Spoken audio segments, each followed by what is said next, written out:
Dear me, oh my.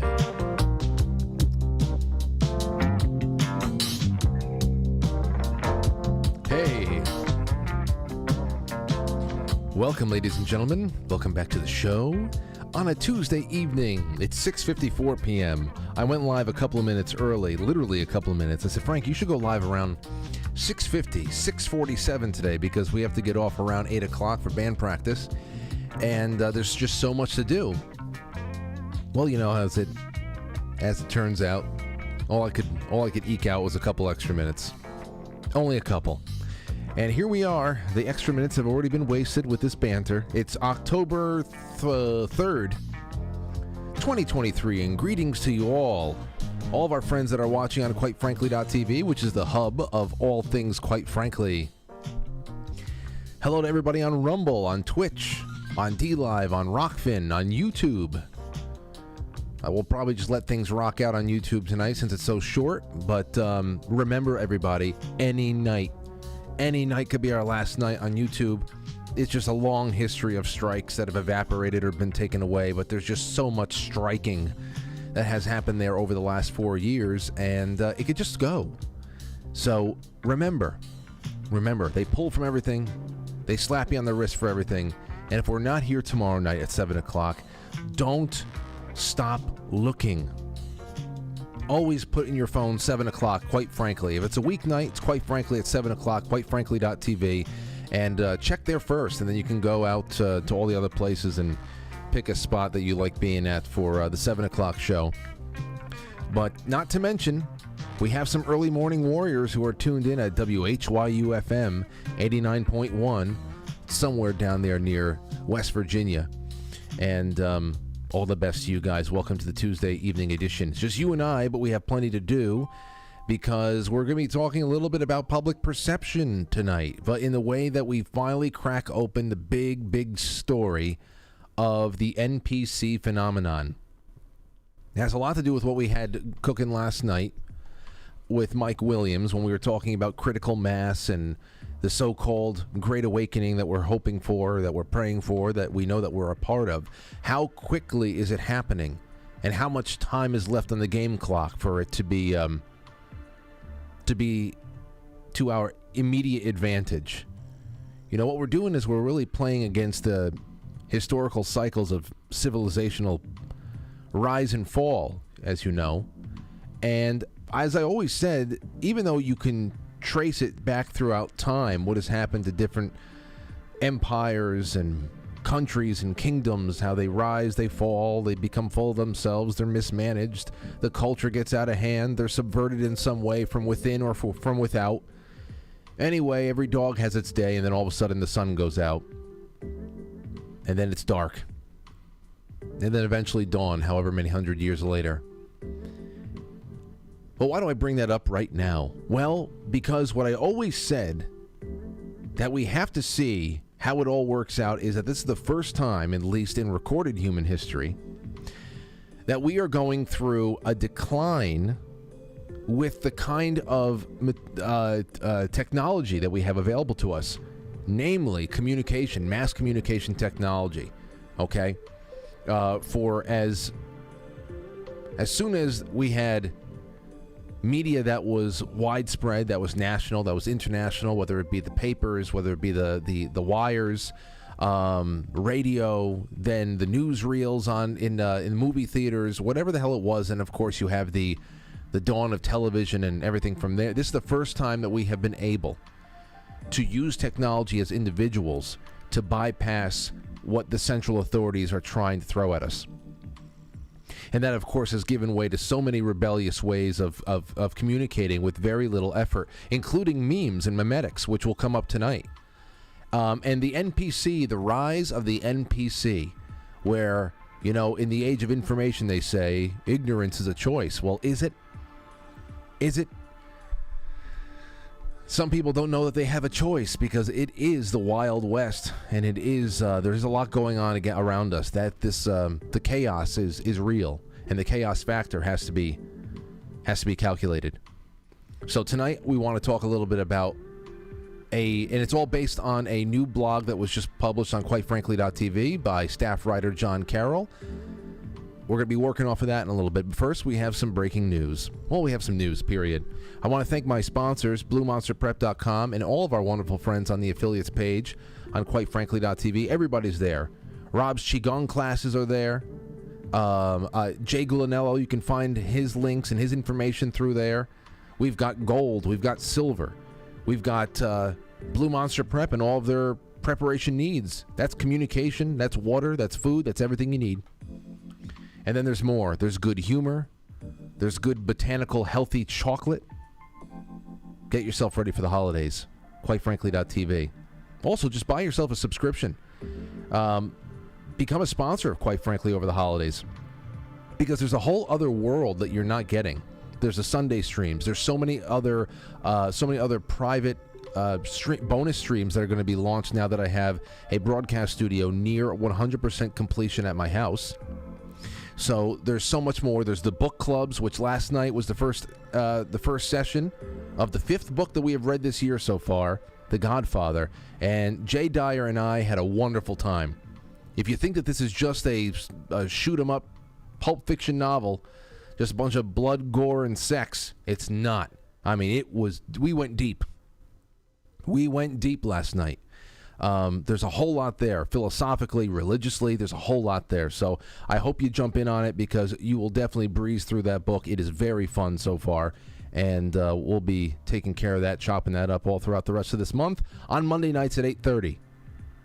And then I can't wait to announce the books for 2024 because we're going to need some distractions, some healthy distractions in 2024. It's going to be chaos. What kind of chaos? I don't know.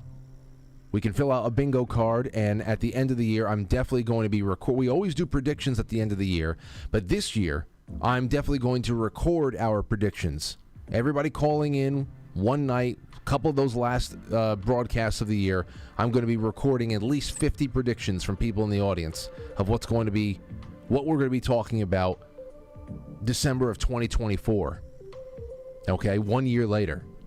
So I have never recorded that before, and I realized, why the hell aren't I doing that?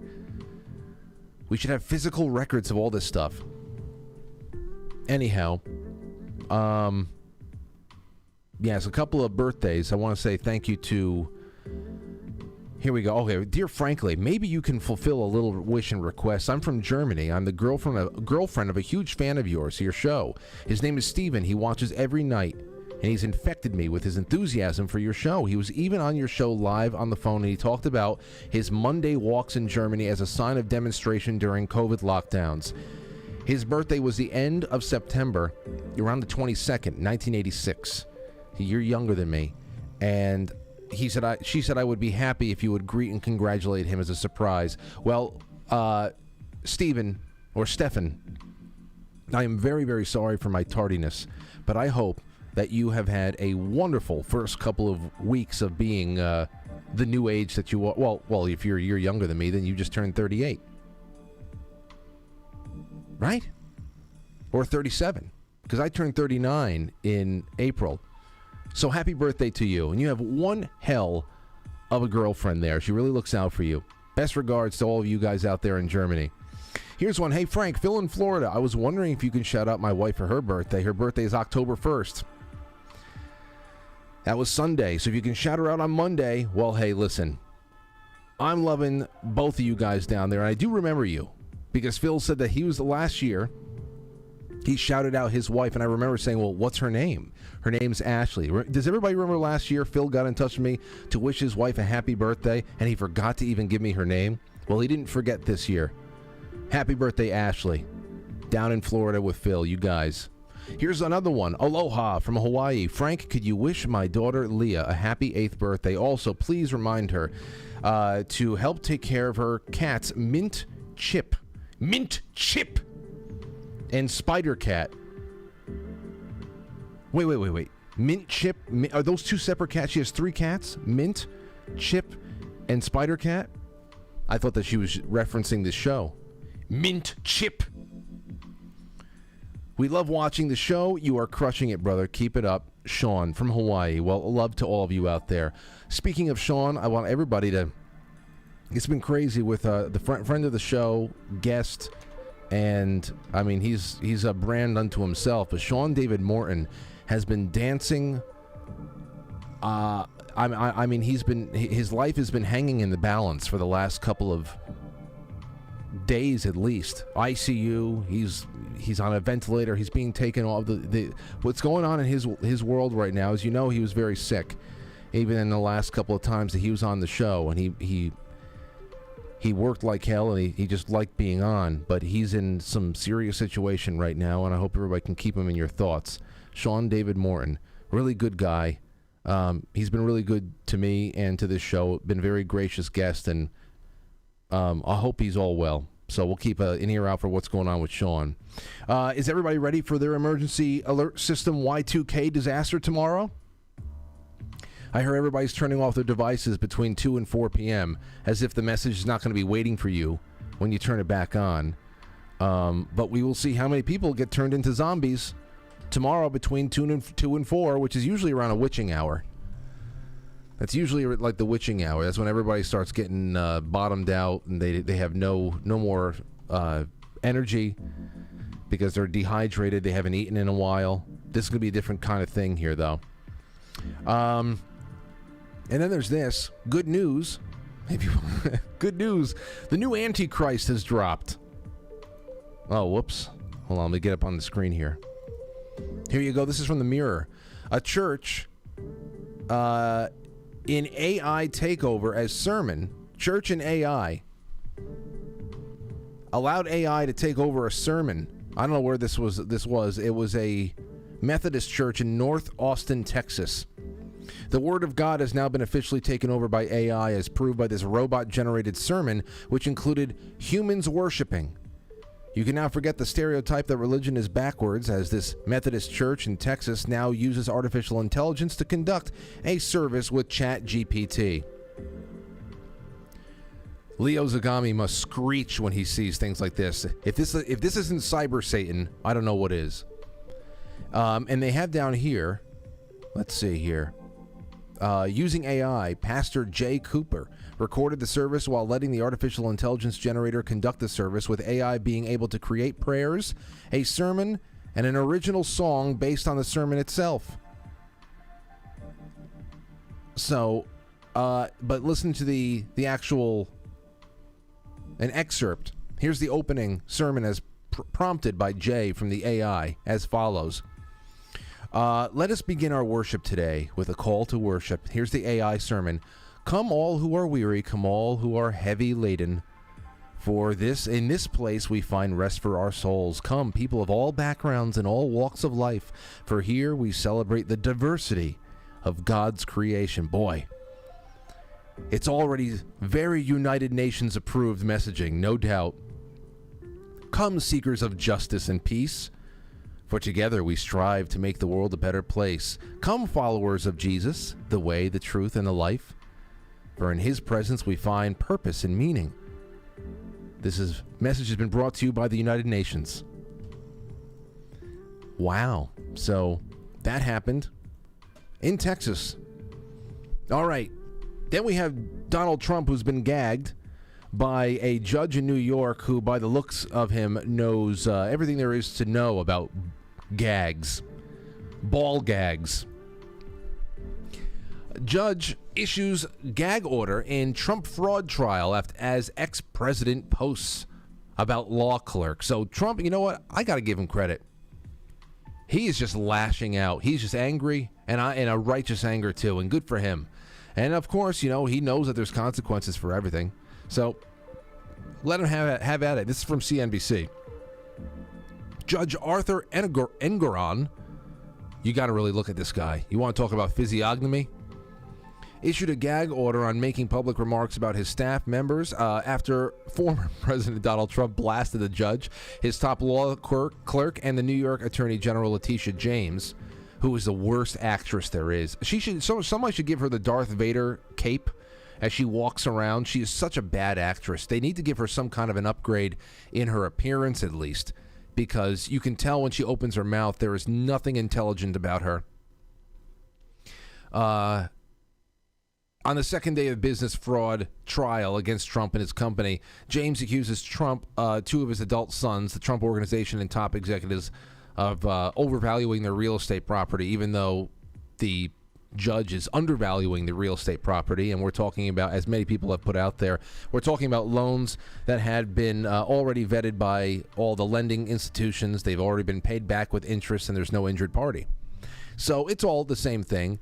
But, you know, you spend enough time memorizing the details of this particular case, and just when you get it all down and you realize it's all bullshit and it's all just, you know, being pushed by the same old nonsensical partisan war that's going on right now, there'll be something else that you have to memorize, and then your brain is literally being... I mean, there's so many other ways that you can spend your time reading other things. It's sad. It's sad because, of course, the NPCs that you're up against, they're hungry for it because they're in. They have thrown down. The ante is on the table. They lead us, Letitia. Lead us, Letitia. So he's been gagged for going after. He called the clerk Schumer's girlfriend, accused her of running his case against him and all that. It's great. I like it. He's got balls. He's got balls. If I was in his position, I don't know. I would be a lot more reserved. Not because I would be wondering. I'd be scared about my guilt being exposed, but just because these are people who are obviously willing to do anything to end your life. To end your life. Good for him. He's got balls. You know who else has balls? Matt Gaetz. This happened today. Kevin McCarthy has been removed as House Speaker. Now, prior to today, I knew that this was the first time this has ever happened. So when I say that Kevin McCarthy made history in the House, he certainly did. I know that this was the first time that this ever happened. I didn't know that it was attempted once before. I heard that it was attempted once in like 1910 or something like that, and it obviously didn't work. But Kevin McCarthy is gone. Here's a little bit from Post Millennial. Members of the House of Representatives voted on Tuesday to oust Republican Speaker Kevin McCarthy. The final tally showed 216 in favor of the motion to vacate, while 210 were opposed. Until then, though McCarthy is no longer third in line to the presidency, he will retain his seat. The House will now have to decide who, if anyone, has enough votes to take over as Speaker. Until then, Representative Patrick McHenry will act as Speaker pro tempore. Earlier Tuesday, Matt Gaetz stood and repeated his motion to vacate. Representative Tom Cole rose to offer to table that motion. The 15-minute vote saw 208 Republicans vote in favor of McCarthy's leadership and 11 against. All Democrats were in favor of vacating. Following a 60-minute back and forth between those for and against vacating McCarthy's position, the final vote was taken. Gaetz was able to initiate proceedings on his own thanks to the inclusion of the Jeffersonian motion and the deal made when McCarthy accepted the speakership in January. Under the agreement, a single person was permitted to introduce a motion to remove McCarthy if he goes back on his word or policy agenda. Now, there's a lot of people who have they've made either vague statements about how they were lied to consistently by Kevin McCarthy, but the rest of us, I mean, we're seeing the debt limits. We're seeing endless billions, tens of billions of dollars going to Ukraine. We're seeing, even though we really don't, obviously from a standpoint back over here, just observing all this stuff, we don't really expect too much coming out of it, but there's no subpoenas, nothing has even been attempted. Nothing. It's just nothing. So I think it's pretty great. I mean, what does he do next? I don't know. What does Matt Gaetz do next? What do they all do? I don't know. It'll be interesting to see. From a very dispassionate standpoint, be interesting to see. In the meantime, at least he wrecked the career of a company man forever. I mean, this has been amazing for how they dragged him through the mud to even grab the speakership, and now this. Oh, sign me up for some humiliation with these freaks. I hate them. And quite frankly, it held a mirror up to everyone else who did not vote alongside of Matt Gaetz. 200 Republicans. And I know that there are people in there you say, oh, well, this person's of good standing and they voted for him because of this and that. Well, you know what? We don't need milquetoast people who are not afraid to rock the boat anymore. Okay, people who didn't want to rock the boat should go and drown with the boat, and I hope they lose their jobs too next year. I really don't care about anybody. I don't care about anybody. So I like that a company man at least had his career wrecked for everybody. The only people who, the only people who voted for this is Andy Biggs, Tim Burchett, Ken Buck, Eli Crane, Matt Gaetz, Bob Good, Nancy Mace, and Representative Rosendale. 200 plus Republicans wanted to let Speaker McCarthy continue. So that's something. Now, I saw people like War Clandestine ask the question. Maybe it's rhetorical. Maybe it's just everybody's just kind of basking in the wonder of all this stuff. And he said this: what are the Democrats doing? McCarthy is one of the best options they could hope for as GOP Speaker. He's an establishment rat that supports funding Ukraine. Whoever the GOP pick is next is not going to be as friendly to them, and it might be Trump. It doesn't make sense. I don't know if Donald Trump is going to be made Speaker of the House. That would be incredible. That would be incredible. From a television standpoint, sign me up for all of that. I would love, that would be so fun. But this makes perfect sense for me. It makes perfect sense for me because these people, especially Democrats, they feed off of dysfunction. That's really what this is about. Sure, they can get their demands met with somebody like McCarthy as Speaker, and they were getting their demands met. The money did not stop. It's very easy to blackmail them, very easy to guilt them and all that stuff. But, the optics of chaos is worth so much more for them. If they have an opportunity to take out a Republican Speaker of the House, especially with how long it took them to get together another. All this they believe is embarrassing. Now they can go on all of their shows on MSNBC and CNN and CNN and NBC and all these other shows, and they can talk about how the Republican Party is the civil war within the Republican Party and the chaos and blah blah blah. They love this stuff. They love this stuff. They know that the money is not going to actually stop flowing. Hopefully somebody stops. I want to see the whole damn thing shut down. That'd be great. Anyway, what does it all mean?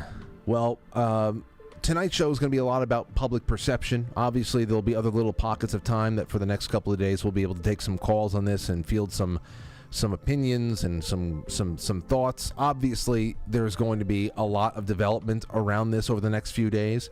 So this is only the beginning of that subject. Anywho, we don't have as much time as we usually do, so let's just get this one kicked off. And when we come back, we're jumping right into the deep end of the pool. So don't go anywhere. We'll be right back. And if you're watching this live or on demand, do me a favor, hit the share button and send it anywhere that you hang out on the internet. And invite your friends, your family, personally. This is the way that we have to grow, and we have been growing for years. Little by little, it's a family affair. Bring your friends along for the ride, and we are able to sidestep the algorithms. Thank you, guys and gals. We will be right back. Don't go nowhere.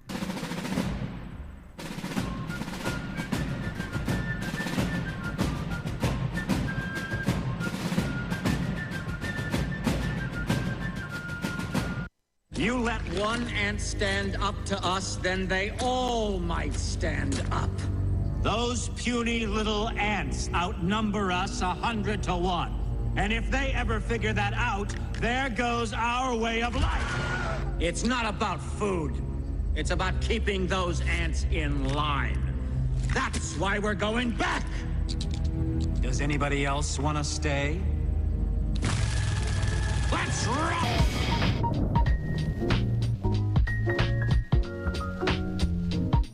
That's it. There's so much craziness out there. Wherever you look, there's so much craziness out there. But this song reminds me of just kind of skipping down the sidewalk and whistling a happy tune with some fallen leaves around your feet, swirling, little dust devils of leaves. And Kevin McCarthy was embarrassed in front of the whole nation. That's great. I love being alive to see history made. Good for all of us today. No, it's not. It's a black eye in a nation. You're a square. You're a square. You're not invited to my birthday party. Okay, so... Oh, here's a little something from Rich Barris. I thought this was nice to throw in there before we really get started, because it gives us some time to set the table for the NPC discussion. This is very, very related. Rich Barris says, many people trash Matt Gaetz to avoid discussing the real cause of dysfunction. Republicans have a representation problem, i.e. they have no representation. They lie to get elected and ostracize anyone trying to keep promises. No political party can survive not representing their voters. Very well said, Rich. He continues. Republican leadership and the vast majority of the elected conference in both chambers lie to get elected, then cave in the face of opposition from media and Democrats while selling out their voters to donors and rent seekers. It's not a sustainable political environment. All these years polling party leadership, it has always been the case that Democrats like their leaders and have favorable opinions of them, while Republicans hate their leaders. Why? Irrationality? No, it's rational to loathe someone who constantly lies and betrays you. And for your information, I'm simply stating the facts, not arguing for or against the motion. The obvious remedy is for voters to elect people who represent them, and they try, scoring massive primary victories in 2022. Then McCarthy and McConnell sabotaged them for this reason. So now we're here. Thanks. Thank you, Rich. 'Tis good. It is good to have you out there. And again, perception. That's where we're at. There's so much more that is that swirls around this, and I want to lay it all on the table because I want you guys and gals to call in with whatever time that we have left. Last night we spoke with Mike Williams, the Sage of Quay, and we did a lot of discussing outside of some follow-up questions to the Beatles conspiracy, but we did a lot of discussing the bigger picture when it comes to social engineering. And, the engineering, especially of opinion, the skewing of perception of even reality itself. And when it comes down to it, the biggest question is whether or not we can awaken from this slumber in large enough numbers with time left on the clock to push back in enlightened and efficient ways. And if so, what is the critical mass that needs to be reached in order for that to happen? What's the critical mass? What is the subset of the population that needs to be reached? How much of society do we need along with us to be awakened, to be activated, and to be proactive? And what do we do about an army of unthinking NPCs who are in our midst? And I'm not just talking about Democrats. I'm not talking about that. I'm talking about NPCs. This is a little bit more widespread than you think. So, it's story time. This has just been published on quitefrankly.tv on the blog section by staff writer John Carroll. The title is, I Think, Therefore I Am Not an NPC. All right, so let's just jump right into it. Every once in a blood moon, let me get off the screen there. Every once in a blood moon, the far-right egregore sires a meme of exceptional potency. A meme that is extra spicy. A meme that is so pure, rings so true, and is so unfathomably dank that it simply cannot be ignored. The NPC meme is in a league of its own and will undoubtedly stand the test of time. NPC stands for non-playable character. It's a video game reference that is used as a metaphor to describe the legions of people who don't seem to hold authentic opinions. The reference was first used in a 4chan post back in 2016. Here's what they said. I have a theory that there are only a fixed quantity of souls on the planet, and that they cycle continuously through reincarnation. However, since the human growth rate is so severe, the soulless, extra-walking flesh piles around us, our NPCs, are ultimate normal fags who autonomously follow groupthink and social trends in order to appear convincingly human. I call these people NPCs because when you talk to them, they say the same shit every time. Trump is Hitler. Just be yourself. Sports ball. The new Adele song, OMG. If you get in a discussion with them, it's always the same buzzwords and hackneyed arguments. They're the kind of people who make a show of discomfort when you break the status quo, like by breaking the normie barrier, to invoke a real discussion. It's like in a video, when you accidentally talk to somebody twice and they give you the exact lines the word for word once more. So in a video game. So you go up to somebody who's not really a real, even one of those side characters too.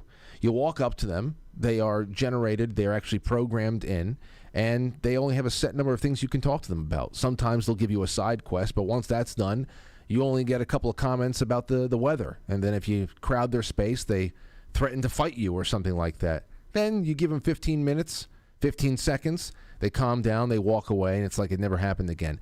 It's really like that. There's something going on with people out there. It's a lot more widespread. I don't know if it is just the introduction of certain substances in the world right now. Maybe it is. Maybe that has enhanced things a little bit more. Obviously, there's many layers of trauma that is media-induced and shock trauma from lockdowns and just fear programming. It's all trauma-based mind control in one way or another. But this is where the NPC meme really started off. And then it started taking off. Let's go back into the blog. The idea soon manifested into artistic form and became a meme. The visage of Wojak, a character known for his propensity to feel deeply, was transformed to convey a dull, robotic persona. The meme was an instant classic, and it's easy to understand why. It truly is a meme worth 1,000 words. It was all fun and games until early October 2018, when NPC memes started appearing in large numbers on Twitter, and precipitated one of the worst panics in the media since Pizzagate. They were used to ruthlessly mock progressive users, prompting some of them to go ballistic. They didn't like it that these memes were being used to mock progs. A forum post, a post from a left-wing blog, Kotaku, decried the memes as dehumanizing, which only exacerbated the situation by spawning hundreds of new NPC accounts. At that point, the smell of blood was in the water, and an army of Russian bots, they said, began storming the digital Fulda-Gap. There was seemingly nothing the left could do to fight back. The meme magic was just too strong. Many of the prominent leftists on Twitter were in an uproar and demanded that the company do something to stop the mimetic onslaught. A few NPC accounts tweeted midterm election jokes in the vein of Douglas Mackey, which Twitter HQ used as justification for shutting down the whole thing. Over 1,500 NPC accounts were banned, but the story did not end there. This particular class of memes was considered so dangerous that the New York Times actually ran a piece condemning their use, and even admitted the danger of potentially triggering the Streisand effect. They wouldn't have gambled like that if they didn't think it was worth the risk, and it was clear this was something that needed to be whitewashed. Further research into the subject reveals why. The idea conveyed by the memes was substantiated by the Milgram experiments, and that's how we all know about the Milgram experiments. In 1963, Stanley Milgram created an experiment to see if participants would follow orders even when the requested behavior went against their moral beliefs or good judgment.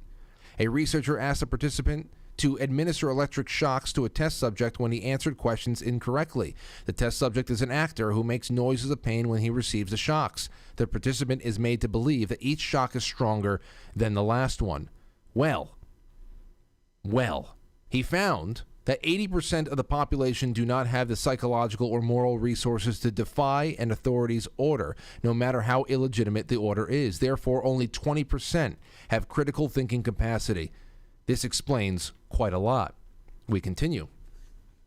The NPC meme took the fake news slur to a new level because it created a visual representation of the brainwashing process. The media's modus operandi is to first captivate, then program the vulnerable 80% using the world's most cutting-edge psychological techniques. Here's an example of how it works, and this is a great one. Now I talked to John Carroll about this next excerpt from 4chan in 2016, and I was so glad that this got added in because I haven't found a way to get it into a show. And it was a wonderful little section here on that used the John Oliver show John Oliver's show as an example of how people are literally programmed through this very distinct. You can say, well, it's comedic timing. It's a formula they have for comedy writing. No, it's not, because it's not funny. It's not funny at all. So I love this. Now here's a great example of how the media works, using John Oliver as an example. Anon says, the subject of John Oliver came up when a colleague, a fellow psychologist, and I were discussing politics a few months ago. Although we were both in agreement regarding the general shitlib inanity of the HBO show, my friend was surprised when I explained that the real insidiousness of the show is its unmistakably hypnotic structure and pacing. I ended up pulling up an episode or two off of YouTube to show her what I meant. All the segments I've ever seen from his show follow the same repetitive format. You present some argumentation and then facts for about 10 seconds. Then quickly follow these up with a snarky quip, which themselves overwhelmingly take the form of complete non sequitur or otherwise absurd metaphor, before any rational processing of the preceding argument can even take place in the mind of the viewer. Further telling is that the only beats or mental pauses in the show's pacing exist solely to highlight the approving laughter or the applause of the studio audience. Repeat this basic formula without variation 20 to 40 times in a row, and you have one of the 12 to 20-minute segments that form the backbone of John Oliver's show, and many others, by the way. He goes on to say, the end effect is obviously not to deliver information, but rather to literally teach the viewers on a subconscious level to mentally associate derisive laughter with any person or opinion that is at odds with the narrative's take on a chosen issue. And it accomplishes this by maintaining a strict adherence to a roughly 20-second cycle in which a stimulus is presented and a response is cued.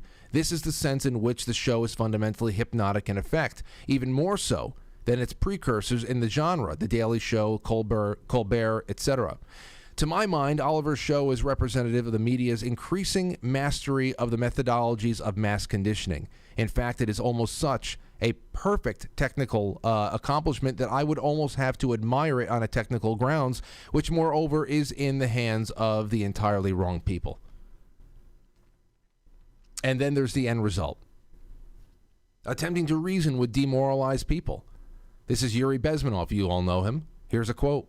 They are contaminated. They are programmed to think and react to certain stimuli in a certain pattern. You cannot change their minds, even if you expose them to authentic information.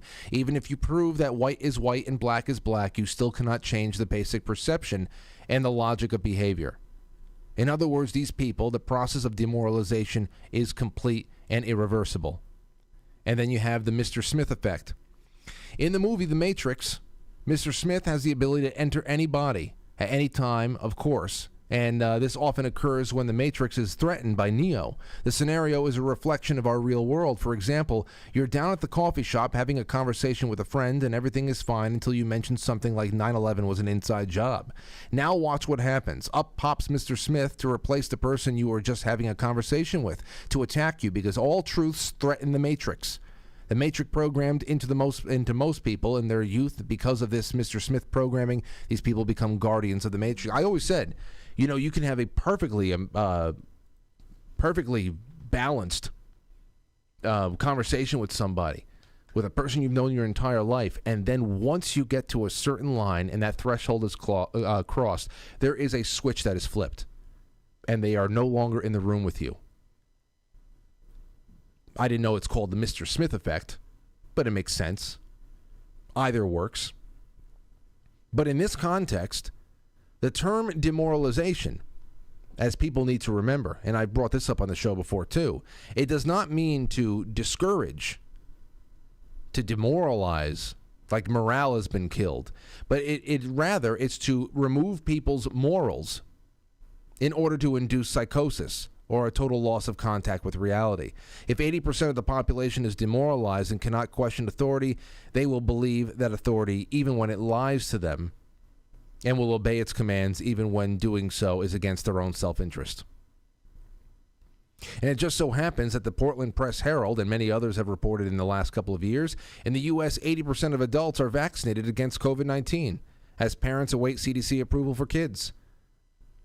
That's a portion of the last 20% who didn't have a choice in it, but the arm twisting from the other 80 played a direct result in that.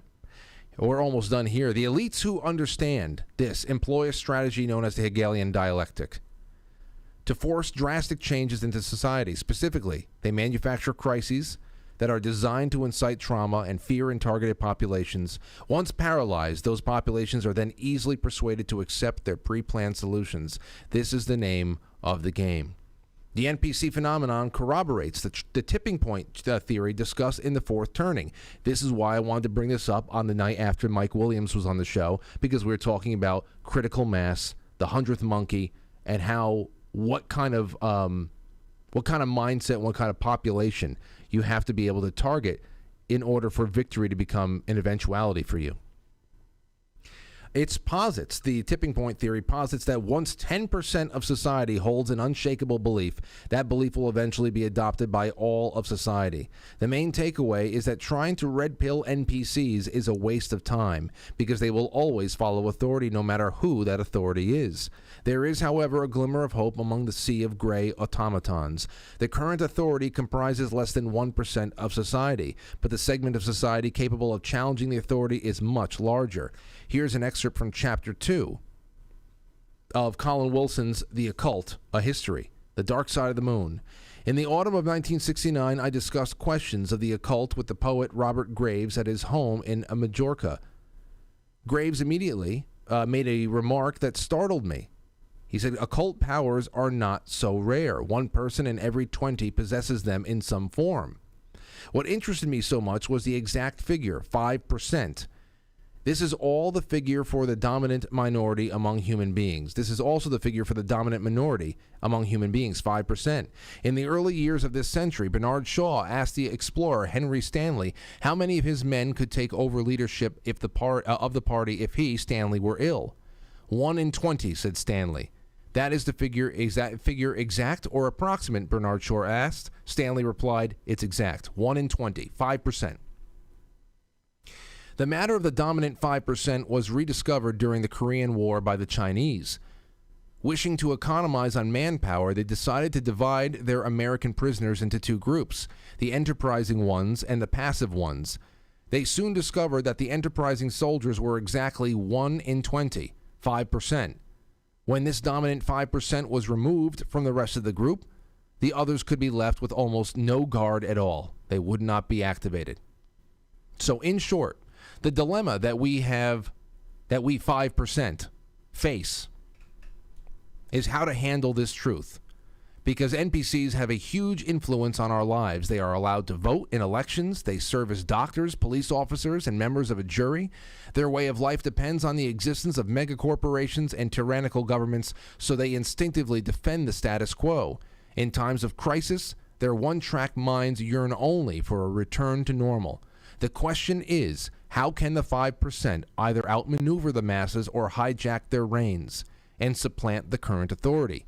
There must be a way, otherwise they wouldn't be so obsessed with us. That's the question I have for you, that we all have for you. How do you outmaneuver the masses, the 5%? How do we inch the needle? It's a big undertaking, and that's just the way. And yeah, they are obsessed with us. This just came around today.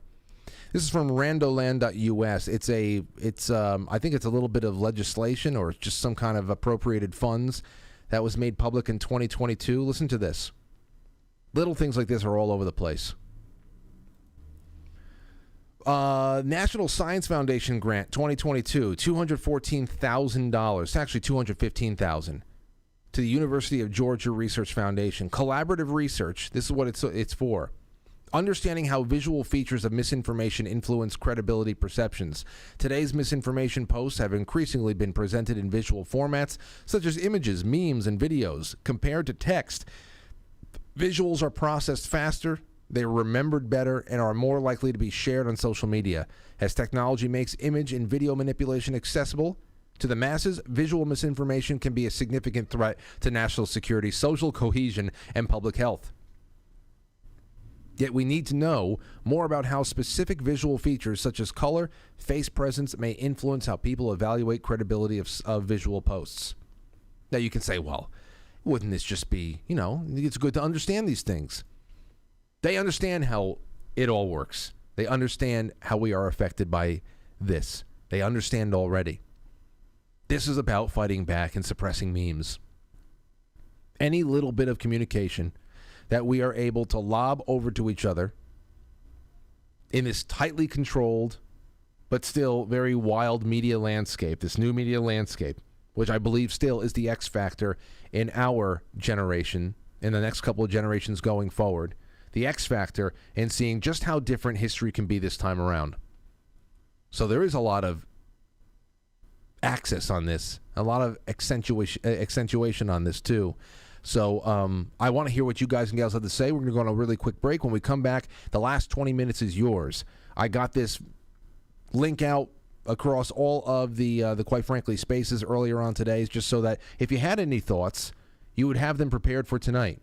I'd love to hear how this thing right here, this article, affected you tonight. I don't care what the hell comes up for you. Let's hear what it is. 914-200-0269. We will be right back. 914-200-0269. Stay right there. Pick up your phones and start dialing. It's only going to get weirder. The level of contradiction is going to rise excruciatingly, even beyond the excruciating present levels of contradiction. So I think it's just going to get weirder and weirder and weirder, and finally it's going to be so weird that people are going to have to talk about how weird it is. And at that point, novelty theory can come out of the woods, because eventually people are going to say, what the hell is going on? It's just too nuts. It's not enough to say it's nuts. You have to explain why it's so nuts. How many populations? I probably own more than 50 firearms. Many of them have increased in value 2, 3, or even 4 times. I sleep very comfortably outside Austin, Texas, knowing that I can defend my family. Okay, Alex Jones, this is Infowars.com. This is the man who wants to deport me from the country for wanting to get rid of it's to point out you're a foreigner, a red coat, here telling us what to do. Whatever. Go back to where they took the guns if you don't like it. The communist... Howdy, friend. You looking for a message board? Go to quitefrankly.tv and enter the forum. Engage with official show topic threads or start your own thread. Get signed up. It's that easy. And it's not Reddit, so don't sweat it. For the forum and then so much more, it's quitefrankly.tv. Yeehaw.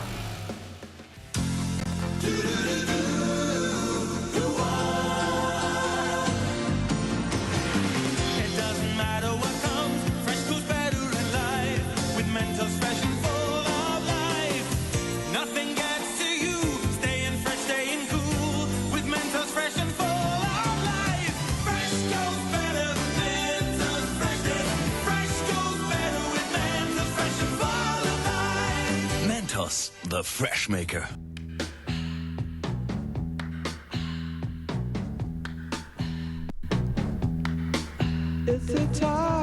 All right. 914-200-0269.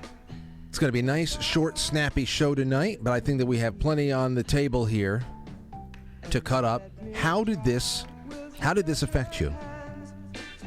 Especially since everything that we deal with right now is perception-based. I mean, even what happened today with McCarthy. What comes of it? How is everybody? It's not going to be nothing is ever going to be universally seen in one way.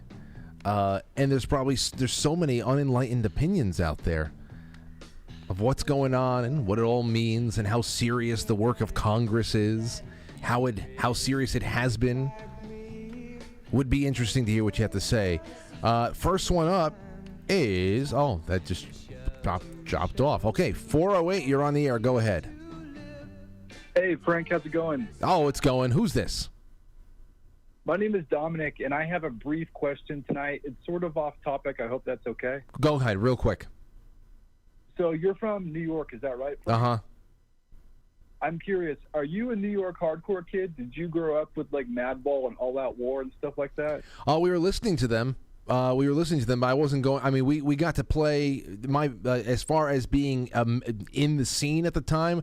Weren't really involved in the scene, but when we started playing in our own, we were considered like hardcore heavy metal. When the band that we put together in high school, we got to play an entire weekend with bands like Biohazard and Most Precious Blood and stuff like that. So we had a little bit of a taste of that old school hardcore scene, but it wasn't really something that we were very enmeshed in. For sure, that's awesome, dude. Yeah, I heard you play the Misfits a few times, and I was always curious if you were a hardcore kid. But I appreciate you answering my question. And the last quick thing I wanted to ask was, with October now here, are you planning on getting more paranormal guests on the show? Oh yeah, I mean, listen, on Thursday night we have what's her name, Kim Ross. We have a psychic medium coming on Thursday night. I have a couple other really amazing things going on. Greg Carlwood will be coming back to do something spooky. Halloween night, we've got Dr. Albert Taylor coming on to talk about a little more of his paranormal investigations, not just a follow-up on his out-of-body experiences and stuff like that. So we got a lot of that cooking. And even the night, and thank you so much for the call, Dom. Even the next week, I'm going to be gone from the 11th to the 15th, so Wednesday, Thursday, Friday won't be on air, but I'm going to be programming meticulously with Abe and Cody on quitefrankly.tv. There's going to be a whole bunch of wonderful themes, Halloween creepy themes on the network on quitefrankly.tv, especially Friday the 13th. But yeah, I'm taking care of you. Don't worry. And you know that even when we push past the holidays, most of the winter I love doing creepy, paranormal, kind of journeys.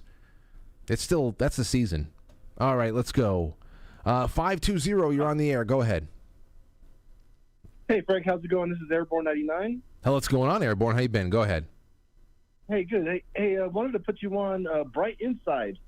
I think you've talked about him. He kind of discovered Atlantis, but last Friday he was on a live stream, and he mentioned, among other things, that he did talk about the 4 horsemen of the apocalypse, that the sun being one of the horses. But anyway, that the electromagnetic pole shift is making people, act weird. And now kind of driving around, being around, I take that into account. I'm kind of very, very kind and polite. Thanks for the show, bro. Well, yeah, it's one of those things, man. My mother told me the other day, thank you for the call. That ties into this here, too, because it's one of those questions about what could be contributing to the overall environment, aside from the fact that people are just woefully misinformed. I know misinformation is the big thing these days. I don't care about what kind of information is out there. You see, misinformation coming from a central authority, propaganda that benefits the central authority, is something that should be looked at with disdain and distrust. I don't care that there's bad information out there, but when you have all this the central authority that is making sure that people can only get certain types of information, that's an issue. And shielding those who give out only the information that they approve of, that's an issue. So that's a factor. As far as environmental issues, I know there's plenty of people out there. We can talk about what we're putting in our bodies, what the earth is being sprayed with, what is going on with the earth itself. What is the health of the earth itself? The patterns going on. I know Ben from Suspicious Observers. As far as coronal mass ejections and the timing of another pole flip, that is always on the table with them. So, hey, the other night again with Mike Williams, I was talking about the fact that a full moon has an effect on people on the planet. No doubt about it, people act crazier when a full moon is out there. There's a lot more chance of getting in trouble when the moon is full. Historically, it's just been the case. So we are very sensitive species. And I think our sensitivity, our environmental sensitivity, has been kind of downplayed in many ways because that sensitivity, if harnessed, could be very powerful, don't you think? All right, let's take a call. Albert, what's going on? Hey, great drop on Terrence McKenna right after that. That was so awesome, dude. I'm glad you liked it. Yeah.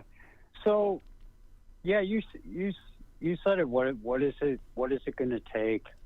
Well, I wanted to say something real quick. Is look at what how they've ran it in France and in other countries. They've like literally inundated the countries with foreign nationals. I mean, England is destroyed right now, France, and they're doing it here now. And like you said, I don't know if it was last night or the night before about, Biden sending down the army to prevent the people from Texas from defending their border. And nobody's done anything about it. And it's kind of like, that's where we're at right now as it occurs to me. And the thing is they're not doing anything about it. Our generals are compromised. You've got grays or NPCs in the army right now. They're doing what they're told, and they're going to keep doing it. And the thing is to, when you look at this from the big picture, you've got the WEF, you've got all these these alphabet organizations just feeding people in the United States and slowly overwhelming them. And the thing is it's working, okay? And the thing is you ask the question, what do you think it's going to take? I'll tell you what I think it's going to take.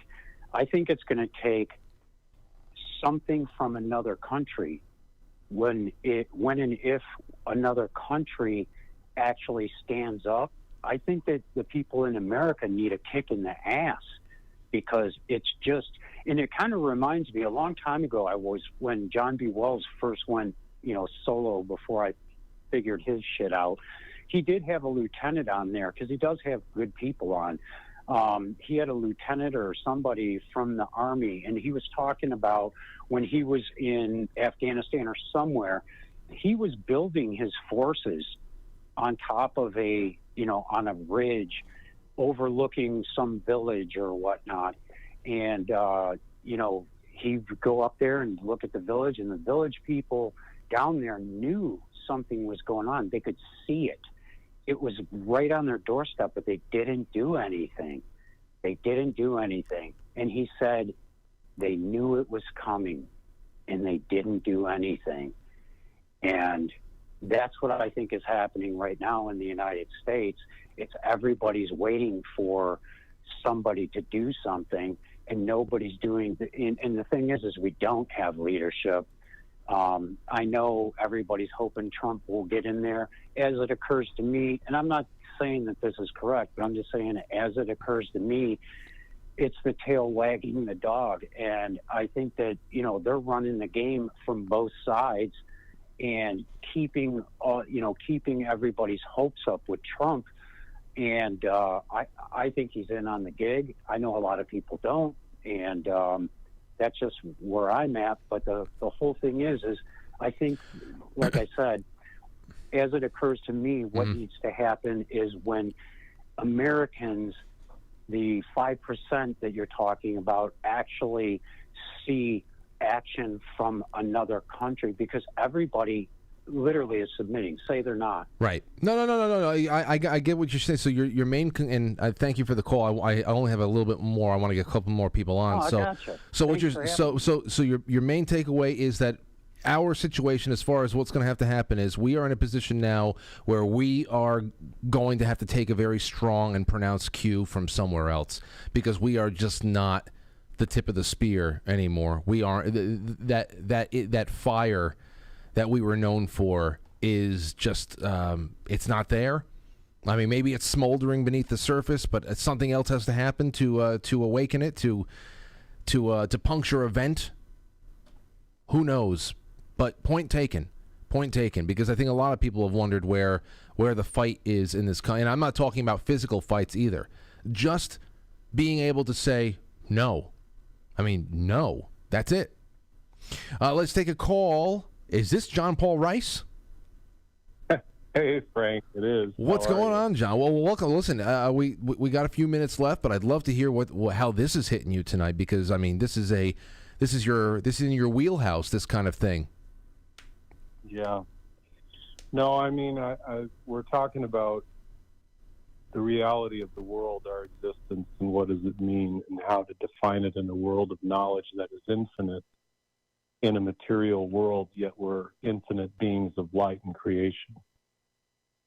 We're talking about NPCs and the culture and counterculture, and all of this is a game. It's like a deep game. I've mentioned Westworld Season 1 before as a prerequisite for everyone to watch so that they can understand the time that they're living through in relation to self and other. And this is the end of duality as we know it. The dualistic system of our politics, our culture, our society, our sexual definitions, our spiritual definitions are all coming undone and disintegrating and dissolving and decentralizing. And we're trying to go from what I would call a flat plane of existence in two-dimensional thought constructs of true or false, multiple choice, to a quantum level of understanding. And what we're talking about is the assault on the spiritual being that you were born as into this world that you've been made to forget from your childhood to now, in a world of unconscious men who are seeking power to rule you and decide for you what they think is best in relation to their own ignorance, their own scarcity, and their own fears, their deepest fears. And the question becomes, how can you relinquish your own reputation in a world that demands that you be something to someone meaningful and have no flaws and no characteristics of a person who's a human being? Which is, of course, the foundation of the NPC. It is maybe it's an unconscious conforming to what would be a more flawless version of themselves, but it is actually stripped of human characteristic instead. Yes, it has become it's a perpetual child who needs adult authority in the world outside of its own foundation within, that it does not feel safe.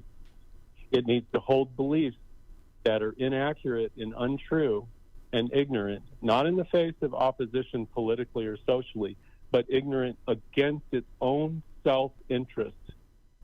Its unconscious self is causing itself enormous grief and pain. That's why they're getting angry. That's why they're righteous. That's why there is no ability to talk to anyone, because everyone is attached to their stories and their beliefs according to what makes them feel safe. And in this world, there is nothing that is safe. In this world that they have created for us, there is no love in healthcare. There is no love in the financial system. There is no love in our universities. There is no love in any institution outside of corporatism that messages to people and says to them, you're one of us.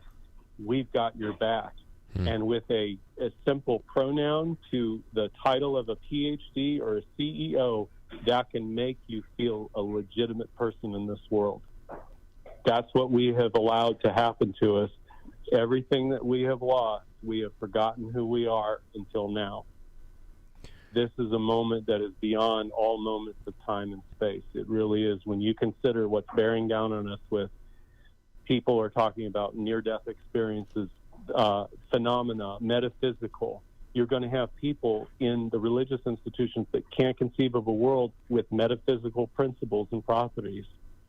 That's why AI is necessity to help narcissism become more creative in its design. And we have relinquished all of accountability for ourselves and each other by allowing, and just as one example, allowing one political party to define the reality for the poor, the marginalized, and the sick and elderly. The Christians have derelicted their responsibility by building bigger churches and gathering more people around and recruiting more people than going to the sick and the poor and healing them. That's on us for letting that happen. We can talk all day about their socialism and their bullshit bureaucracies and how it completely doesn't do anything to solve the problem, only re-enslave people. But if that's our only position, we deserve everything that we get as a result of that, because there is no care. Everybody wants the problem to go away. And guess what? It's not. Well, John, thank you so much for that. I think you hit on so much, and I think that the profile you just created, it goes hand in hand with everything that we've been trying to articulate tonight, and you took it to a new level. Well, one last thing before we go, what do you think, in really highlighting where we are, the position that we as a species are in this time, this moment, the choices that are made, and the consequences of inaction or further inaction, because inaction actually led us to this point as well. What is the prescription for the next 5 years? What is the prescription for those who are awake in that 5%, who are of sound mind, understand what we're facing, and have to act? What is the prescription for them, do you think? Know thyself and watch thyself. And this is what I mean. You are either your brother's keeper or you're not. If you don't act like a shepherd over the sheep, the people that you care, all the people in your universe, you are the one who can forgive all of their sins. You are the only one that can do that. If you truly care and love your fellow human beings, not for the virtue of it, not for the big movement. If everybody just did this, you're going to find yourself in a cult. Be the cult of one or the cult of two.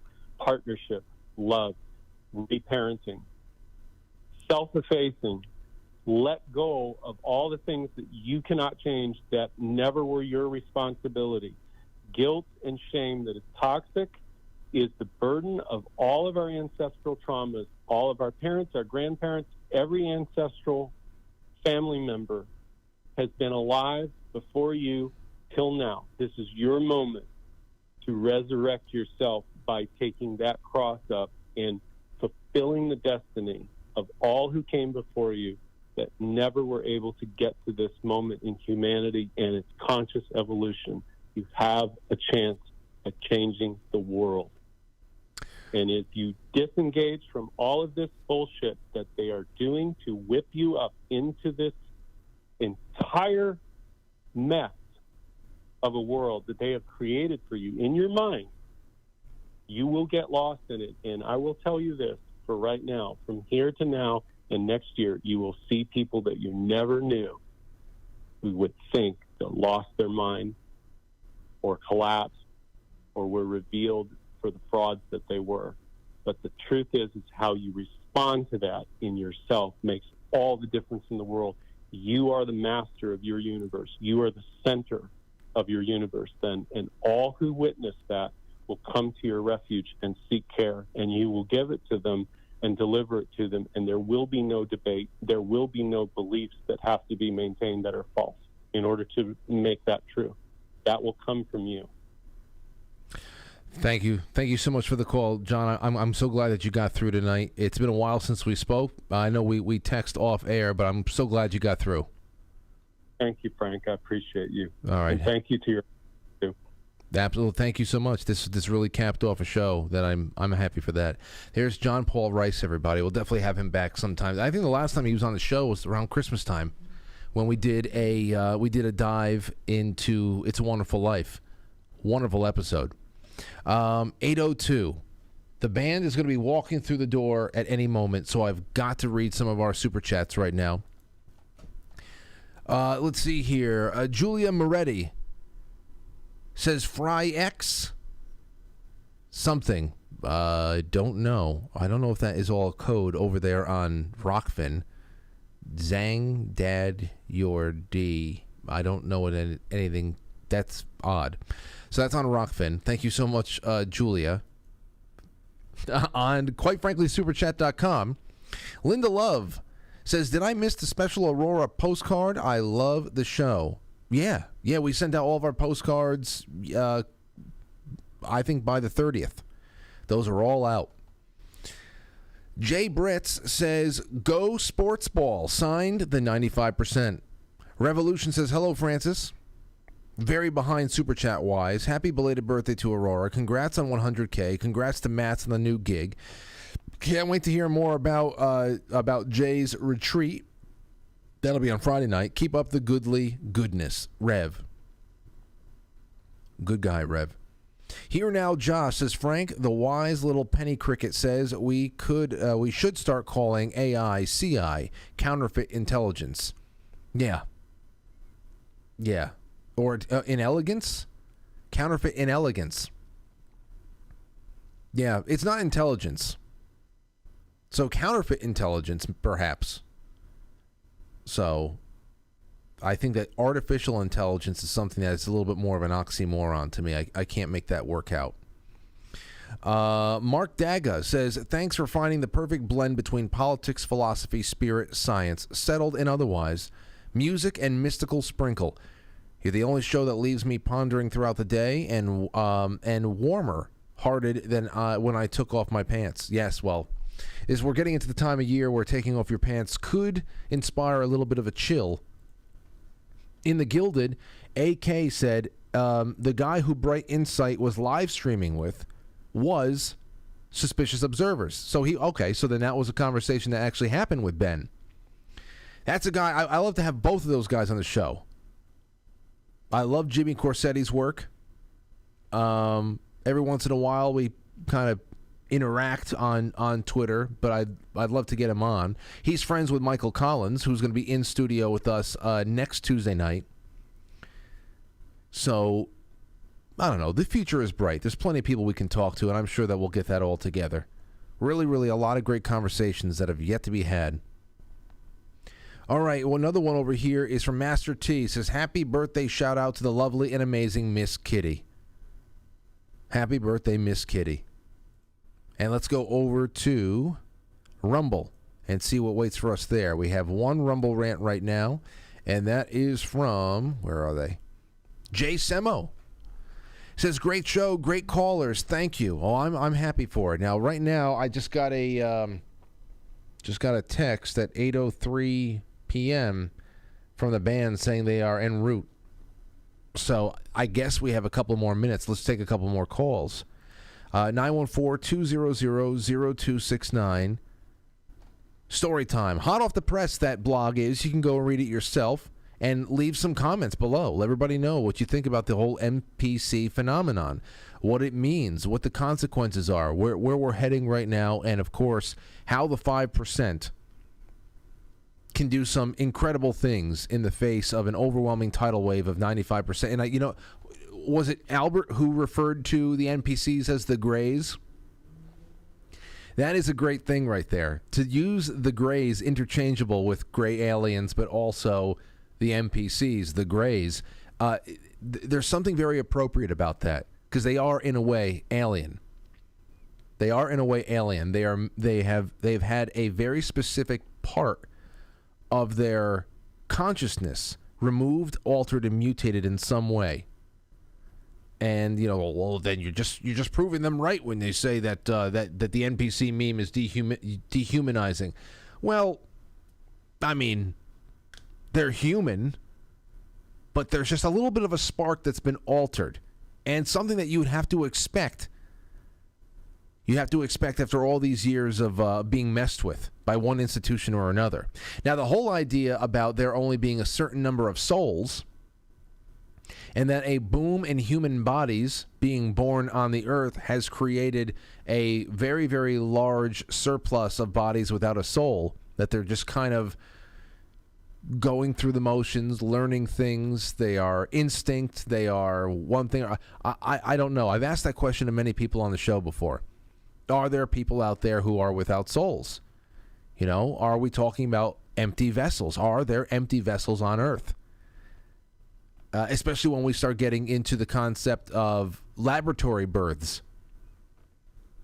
Birthing human-like somethings in laboratories. What is that? All right. 914-200-0269. A couple more, and we will get on with our night.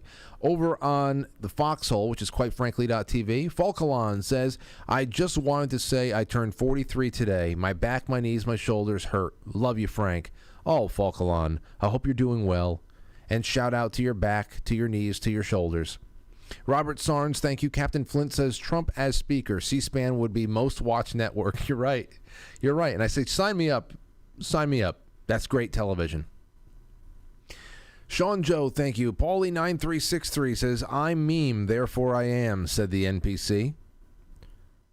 River Pike says, I believe we are born with certain moral beliefs. Well, I think that we are. You know, I've seen a lot of people talking over and over. Every once in a while, the abortion thing comes up. You know, Whoopi Goldberg was trending on Twitter yesterday. Why should my body be the jurisdiction of somebody else's religion? The idea that a child, an unborn child, who's had its own heartbeat since just days into gestation, its own blood type, it's separate from the mother. We are talking about a fully separate human being. A fully separate human being that's being incubated, yes, inside of that human being's mother. We know how nature works. But it is only somebody who's been completely demoralized that would look at that as something that is not really a human being, and that looking at it as a human being is a strictly religious stance. It is not a religious stance. I know plenty of atheists that look at it in that way too. That they're, and especially if you're coming from a libertarian, more individualist liberty standpoint. This is about bodily autonomy. That is the chief question of bodily autonomy right there. Does someone get to destroy another human life just because it is that person is the other person's mother? What is that? What kind of autonomy is that? So the whole idea of it comes out in everything. The NPC mindset comes out in every major discussion. That is not a religious stance. Purely religious stance. Now, I think that there are just some things that we are born with, that there are just a natural inclination to know this life needs to be protected, is the most vulnerable, the most precious right now, and it needs to be protected. And that there is responsibility for your actions. But the demoralization of society, which actually puts people into these positions where the light switch turns off and they are no longer able to be reached about even the most you would think fundamental of questions about human life. So yeah, that's where it goes into. Joe M, thank you for the shades, Joe M. Dark Heart Hemi says 5% or 3%. Most people are non-combatants. Paulie9363 says it's happening. Pop some corn, stay safe, God bless. 123 SKG, the world is a stage and we are just part of the theater. You know, as far as the whole it's happening, pop some corn, stay safe, God bless. That's something you often see on the message boards, more so on places like GLP, 4chan, that I just feel it in my bones. Something big is going to happen. Well, you know, there's a lot of big things that happen. There's a lot of things that are very, they kind of, it's foreboding in a way. But there is a build-up towards something. And the more we feel it, the more we communicate it, and the more we say it's imminent. I mean, people have been saying that the end is nigh for the entire world, for the second coming is coming. People have been saying that for 2,000 years now. So the real question is, you can feel something brewing in your gut. Is it just something that is unseen at the moment? And when is it seen? There's so much. They are obsessed with us for a reason. There's going to have to be some definitive action to just say, that's it. The world that you remembered is gone, and we've got to go in this direction for one reason or another. The resets have been set up. The resets have been promoted. All the reasons why have been published many times over. So they have told you. They have warned us. They believe that they have warned us, given us some proper insight into where the world needs to go, as was designed for us. It's just a matter of when. And what are we going to be able to do as individuals and as smaller, growing communities in the face of that change? I think that's what John Paul Rice was getting at. All right. That's what we have. And I'm going to get off right here. 8:13. I really appreciated everything tonight. For the time that we had, I think we got a little bit more out than we thought. and all the major points have been hit. You can still email me because there's going to be, I'm sure, when talks like this of such substance pop up, it's just in the air, it's in our minds, and it pops up again. There's something else. There's going to be more that's added on to everything we're talking about tonight. So I'd love to hear some more from you guys and gals, and I know that in the days and weeks to come, this is going to be a prerequisite conversation to build on. It always happens that way over the years. Thank you for all the calls and all of the super chats. I am going to release, hold on, let me make sure that we got another one over here on Rumble from Jen Moole. Says, fantastic show and great dialogue. Thank you, Jen. And thank you for everybody over there who are taking part in all of the Rumble rants. It's like the old YouTube days over there with the super chats. It's right there. Good times. Stostube sent us super chat on quite frankly superchat.com. Says super chat time. Yes, I guess so. That's it. Good night. I'll see you tomorrow night, 7 o'clock. We have a good one. We're going to do a little bit more of a dig into history. Incredible history tomorrow night. Can't wait to have you on. Goodbye. I'll catch you on the flip side.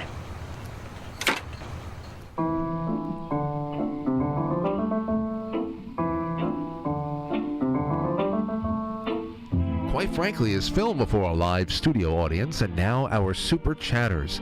Starting over on quitefranklysuperchat.com, Stostube, Linda Love, Jay Britz, Revolution, Here Now Josh, Mark Daga, Master T. Thank you to Jen Moole and Jay Semo over there on Rumble. To all of my wonderful friends on Foxhole, I am releasing the super chats. I'm releasing the scratching right now. Also, thank you to the very cryptic Julia Moretti on Rockfin. I wish I knew what you were talking about, but I appreciate you nonetheless. Everybody get to quitefrankly.tv. Become a sponsor of the show. There is so much extra content you can get now and more coming your way. Become a sponsor, no matter how small it is. We need you to grow. There's so much more to do. Thank you, guys. Good night.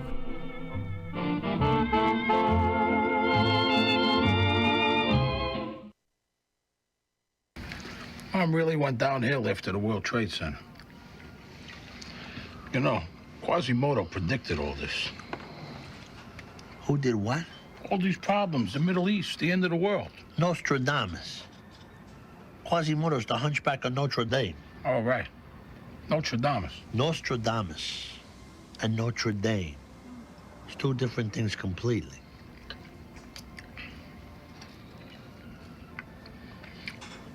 It's interesting, though, to be so similar, isn't it?